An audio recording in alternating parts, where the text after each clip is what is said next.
Thrust एक reaction force है जिसे सर आइजैक न्यूटन ने थर्ड लॉ ऑफ मोशन में इस तरह डिफाइन किया कि हर एक्शन का एक रिएक्शन होता है। फॉर एग्जाम्पल, जब कोई चीज़ हवा या पानी को पीछे पुश करती है तो उसके रिएक्शन में वो खुद आगे मूव करती है।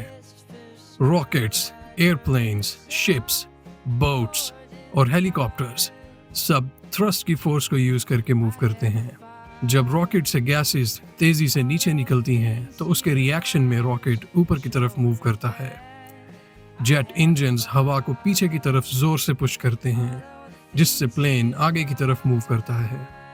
शिप्स और बोट्स पानी को पीछे की तरफ पुश करती हैं और उसके रिएक्शन से खुद आगे मूव करती हैं। हेलीकॉप्टर के ब्लेड्स हवा को नीचे पुश करते हैं जिसके रिएक्शन से हेलीकॉप्टर ऊपर की तरफ उठता है। रिएक्शन से मिलने वाली इस फोर्स को थ्रस्ट कहते हैं। अब इस कॉन्सेप्ट को यूज करके हम एक कार बनाते हैं।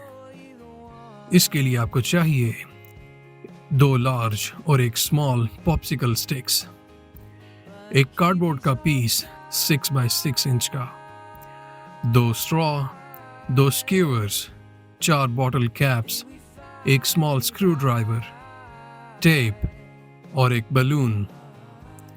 तो शुरू करते हैं। सबसे पहले हम कार के लिए एक फ्रेम बनाते हैं। स्मॉल पॉप्सिकल स्टिक को 2 पीसीज में कट कर लो। फिर लार्ज पॉप्सिकल स्टिक्स को एक दूसरे के बराबर रखो। कट की हुई स्टिक्स पे थोड़ी ग्लू लगाओ और इनकी हेल्प से लार्ज स्टिक्स को आपस में जोड़ दो। अब एक स्ट्रॉ लो और उसे 2 पीसीज में कट कर लो। प्लेटफॉर्म के नीचे थोड़ी ग्लू लगाओ और दोनों स्ट्रॉस को प्लेटफॉर्म के साथ कनेक्ट कर दो। अब एक ऑल नीडल की हेल्प से बॉटल कैप्स के मिडल में होल बनाओ और उसे एक साइड से स्क्यूअर के साथ कनेक्ट कर दो। स्क्यूअर की दूसरी साइड को प्लेटफॉर्म पे लगे स्ट्रॉ में इंसर्ट करो और वहां भी एक व्हील अटैच कर दो। प्लेटफॉर्म की दूसरी साइड पे भी यही प्रोसेस रिपीट करो। हमारी कार का फ्रेम रेडी है। इसे थोड़ा पुश करके व्हील्स की रोटेशन चेक कर लो। अब कार्डबोर्ड के पीस को एक ट्यूब की शेप में रोल करके टेप से सिक्योर कर दो। ट्यूब के एक एंड पे ऑलमोस्ट 1 इंच का गैप छोड़ के स्क्रू ड्राइवर की हेल्प से एक होल बनाओ जिससे स्ट्रॉ गुजर सके। अब स्ट्रॉ को इस होल के थ्रू ट्यूब के दूसरे एंड पे ले आओ। मेक श्योर कि स्ट्रॉ का फोल्ड होने वाला किनारा ट्यूब के ऊपर हो। स्ट्रॉ के पिछले एंड को ट्यूब के साथ टेप कर दो इस तरह कि वो हॉरिजॉन्टली स्ट्रेट हो। ये एक सबमरीन जैसा दिखने लगा है। अब एक बैलून लो और उसकी ओपन साइड पे लगा रिंग कट कर दो, अदरवाइज इसे सील करने में थोड़ी मुश्किल होगी। अब इसे कार्डबोर्ड ट्यूब की टॉप पे लगे स्ट्रॉ से कनेक्ट कर दो और टेप से सील कर दो। स्ट्रॉ के पिछले एंड से एयर ब्लो करके बैलून को एक दफा टेस्ट कर लो एंड मेक श्योर कि टेप वाले एरिया से एयर लीक ना हो। अब इसे प्लेटफॉर्म से कनेक्ट करते हैं। प्लेटफॉर्म पे थोड़ी ग्लू लगाओ और ट्यूब को उसके ऊपर अटैच कर दो। मेक श्योर कि स्ट्रॉ और बैलून ट्यूब की टॉप साइड पे हो। हमारी कार रेडी है। अब इसे टेस्ट करते हैं। स्ट्रॉ के थ्रू बैलून को इन्फ्लेट करो और फिंगर टिप से स्ट्रॉ को ब्लॉक कर दो ताकि एयर एस्केप ना करे। अब कार को एक फ्लैट सरफेस या फ्लोर पे रखो और स्ट्रॉ से फिंगर हटा लो।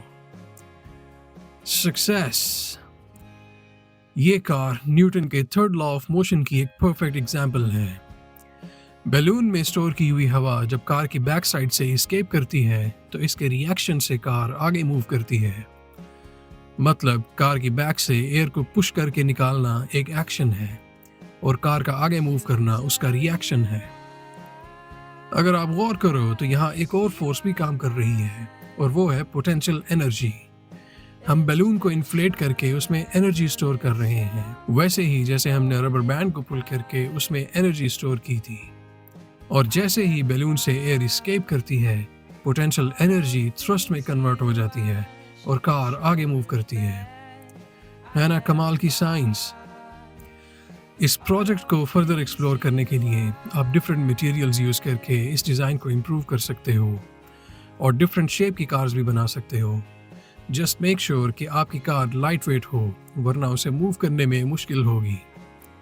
कल की वीडियो में हम इस कार को बनाने का एक और तरीका भी देखेंगे। सब्सक्राइब ज़रूर करें और साइंस को एक्सप्लोर करते रहें। हम आपको मिलेंगे नेक्स्ट वीडियो में। See you in the next video. Good bye.